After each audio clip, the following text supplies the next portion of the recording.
Kita ke Pilpres Amerika, bagaimana? Tahun depan seperti halnya Indonesia, Amerika akan melakukan election juga. Apakah si pikun Biden dipilih lagi walau rakyat tidak suka dan malu, namun elit suka sama dia karena bisa dikerjain? Atau siapa kira-kira yang akan bertanding di tahun 2024 dan menjadi POTUS? Untuk itu sebentar kita ke Indonesia dulu. Indonesia sebentar lagi juga akan menjalankan Pilpres. Maka sesuai dengan prediksi, isi sosial media adalah saling serang, saling fitnah. Lucu juga ya cara perang di medianya. Namun itulah negara yang rata-rata penduduknya hanya 7 tahun sekolah atau hanya SMP. Kalimat ini terdengar nyinyir ya. Rata-rata penduduk Indonesia hanya SMP. Itu adalah fakta. Masyarakat dunia dengan membuat keuntungan dari penyakit ciptaan mereka. Apa yang Big Giant Tech lakukan ke masyarakat sehingga Indonesia bergantung pada sistem mereka? Apa yang globalis cabal lakukan untuk kendali penduduk dunia agar kekayaan tetap bersama mereka?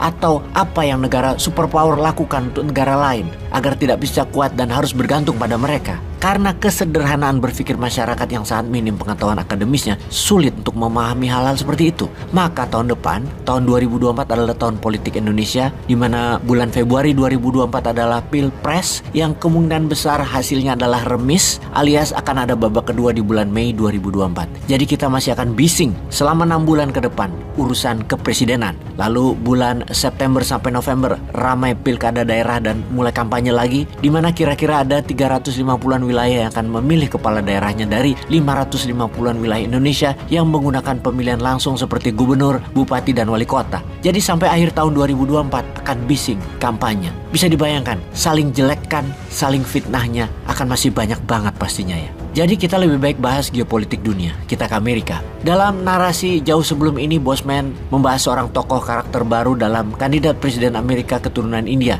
Vivek Ramaswamy dari Partai Republik. Kemudian seorang yang satu aliran dengan Newman, yaitu Bernie Sanders dari Partai Demokratnya Amerika yang mempromosikan MMT, Modern Monetary Theory, karena tim ekonomi Bernie adalah guru besar ilmu MMT. Kemudian ada gubernur paling populer di Amerika, Ron DeSantis dari Miami, juga dari Partai Republik. Dan dari Partai Republik ada yang masih paling unggul, yaitu Mr. Trump. Itu adalah calon-calon yang akan bertanding di tahun 2024. Di Partai Demokrat, nama Michelle Obama masuk dalam incaran, namun tidak ada yang mengejutkan selain dari nama yang satu ini. Dia datang dengan ide akan meniadakan tentara Amerika di luar negeri. Personel militer di luar negeri akan dikurangi 100% dan Amerika hanya perlu memakai garda nasional saja.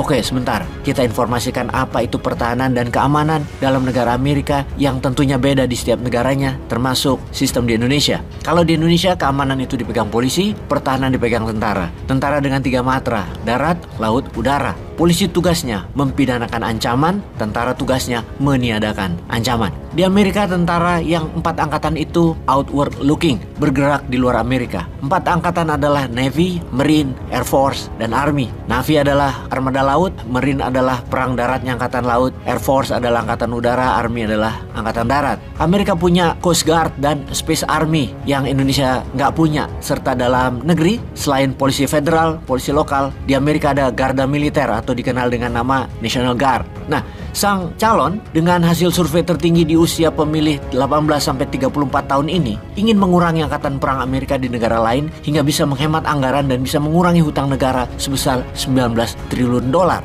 Konsep ini akan membuat Amerika bukan negara yang menjadi ancaman lagi bagi banyak negara, malah akan membuat Amerika jadi bangsa yang lemah. Begitu pemikiran banyak orang, namun tidak dalam pemikirannya. Dia kendalikan dunia dengan cara lain, bukan pakai military approach, tapi pakai apa?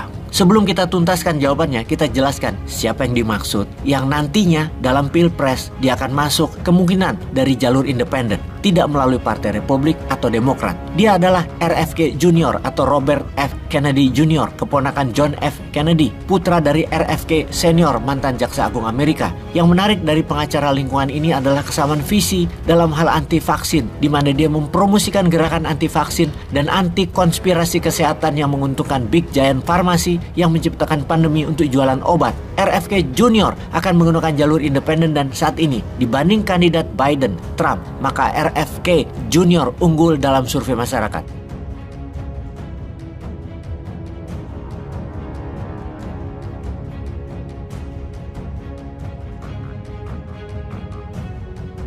Kedepan, dunia bersiap-siap untuk kaget atas apa yang akan terjadi di Amerika tahun 2024. Sebelum kaget dengan election di Amerika, pasti kita kaget dengan hasil Pilpres di Indonesia di tahun 2024.